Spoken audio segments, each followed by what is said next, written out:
नमस्कार शेतकरी बंधूंनो, स्वागत आहे तुमचं कृषी जागर या यूट्यूब चॅनलवरती। आज दिनांक 5 मार्च 2026 रोजी महाराष्ट्रामध्ये कापूस या पिकाला काय बाजारभाव मिळालेला आहे व कोणत्या बाजार समितीमध्ये कापसाची किती आवक झालेली आहे ते आपण या व्हिडिओमध्ये बघणार आहोत। तर व्हिडिओला सुरुवात करण्याअगोदर तुम्ही जर या चॅनलवरती नवीन आलेला असाल तर चॅनलला नक्की सबस्क्राईब करून घ्या आणि ती जवळची घंटी देखील दाबा नवीन व्हिडिओच्या अपडेटसाठी, कारण आपण या चॅनलवरती दररोज कापूस या पिकाचे चालू बाजारभावाचे व्हिडिओ टाकत असतो। तर चला शेतकरी बंधूंनो, व्हिडिओला सुरुवात करूयात। तर सगळ्यात अगोदर बाजार समिती आहे अमरावती। या बाजार समितीमध्ये कापसाची आवक झालेली आहे 55 क्विंटलची, तर कमीत कमी दर मिळालेले आहे 7,400 रुपये प्रति क्विंटल। जास्तीत जास्त दर मिळाले आहे 7,600 रुपये प्रति क्विंटल आणि सर्वसाधारण दर मिळाले आहे 7,500 रुपये प्रति क्विंटल। त्यानंतर पुढील बाजार समिती आहे समुद्रपूर।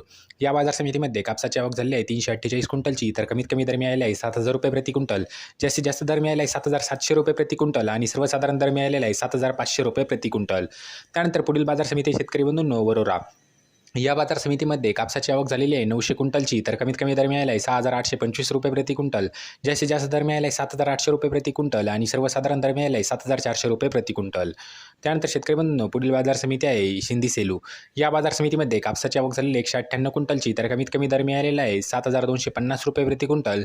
जास्तीत जास्त दर मिळालेला आहे 7,800 रुपये प्रति क्विंटल आणि सर्वसाधारण दर मिळालेला आहे 7,450 रुपये प्रति क्विंटल। तर शेतकरी बंधूंनो, हे ते महाराष्ट्रातील विविध बाजार समित्यातील कापूस या पिकाचे चालू बाजारभाव। तर तुम्हाला हा व्हिडिओ कसा वाटला हे कमेंट बॉक्समध्ये नक्की सांगा। तुम्ही जर या चॅनलवरती नवीन आलेला असाल तर चॅनलला नक्की सबस्क्राईब करून घ्या आणि ती जवळची घंटी देखील दाबा नवीन व्हिडिओच्या अपडेटसाठी, कारण आपण या चॅनलवरती दररोज कापूस या पिकाचे चालू बाजारभावाचे व्हिडिओ टाकत असतो। तर चला भेटूया पुढच्या व्हिडिओमध्ये, तोपर्यंत धन्यवाद।